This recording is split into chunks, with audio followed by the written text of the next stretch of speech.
Good morning, my friends. My name is Lama Jigme Gyatso, the Rational Contemplative. This is the Buddha Joy Meditation School. Welcome to the Saturday morning class. I'm videotaping a part of the class because I thought y'all might enjoy this. We'll begin with a riddle. How many tantric Buddhists does it take to change a light bulb? Just one, but he needs to receive the proper empowerment. Bullshit! Excuse me. And I got stuck there. So here is the deal. I think it was perhaps the second Matrix movie where they talked about false choices being given to those, being generated by those in power and given to those without power to create the illusion of freedom where there is none. In the first Matrix movie, we learned that the Matrix is about control. We've also seen that, when we look in our history books, feudalism was about control. When we look at the nonsense going on in the Congress right now over women's bodies and the rights to make their own choices, or choices between a woman and her physician, we see once again that people are clamoring to control other people. This is also seen in the, dare I say, religious world, spiritual world, and healing world. History tells us that the true impetus behind the great witch hunt in Western Europe was not the Bible. It was not fear of women's warts. No. It was that the doctors wanted to get in the midwife business. And so they got the midwives out of the picture by imprisoning, torturing, and murdering them. We see control in animal agriculture, where animals are enslaved, molested, raped, tortured before finally being murdered. We see control in the political process where people are being hindered to vote or even register. So how does this reflect in religious terms? That same energy, which often masquerades as fundamentalism, either A, sincerely fears that if people use these very potent spiritual technologies, this mantra, this visualization, this meditation, this energy work, they'll wind up in Vajra hell. Yes, some people really believe that crap. Other people don't believe that. They just like power. They just like feeling special. As some of you may or may not know, the legend goes that in the first year or two that Buddha was accepting monks and the nuns, the monastics would go out for a morning alms round. They would receive food and medicinals and robes. And usually a wealthy patron would donate land and supplies for a monastery.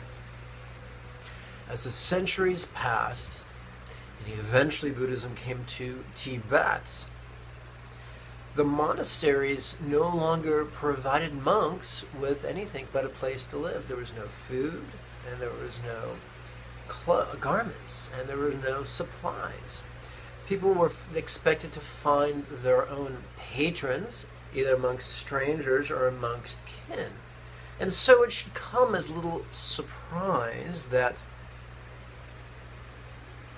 a doctrine was conveniently contrived that says, oh yes, this is a very special spiritual technique that you can't practice unless I give you an empowerment.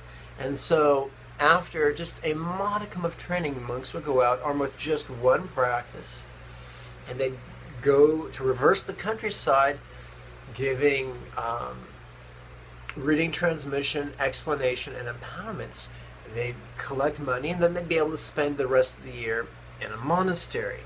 It didn't happen all the time, but it happened a lot of the time. And so we can see the correlation between greed and doctrine and control. Some people can only learn in a class. Other people can learn from a book.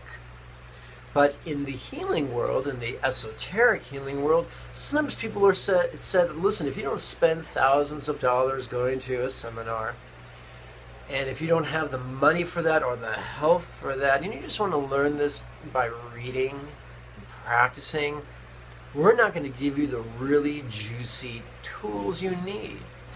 That's not unique to the religious world or even to the metaphysical healing world. We also see that in Chinese martial arts. Many teachers have confided in me that way back in the homeland, or what they considered the homeland, a master would keep the most potent techniques just for his children. And all the other students, who paid, mind you, would be taught stuff that was essentially impotent and worthless. That way they would always be astonished by the skill of their master when they sparred with him. So what do we see around the world? People either sincerely or out of greed try to control others. Let's not do that. When I read the words attributed to Lao Tzu or the words attributed to Gautama the Buddha, I do not see a grasping for success or wealth or power. I see the opposite. I see an enthusiasm for mindfulness, insight, and love, as well as spontaneity, patience, and compassion. An idea explained several times, or at least 2 times in the Tao Te Ching, is the idea that power over others is not real power.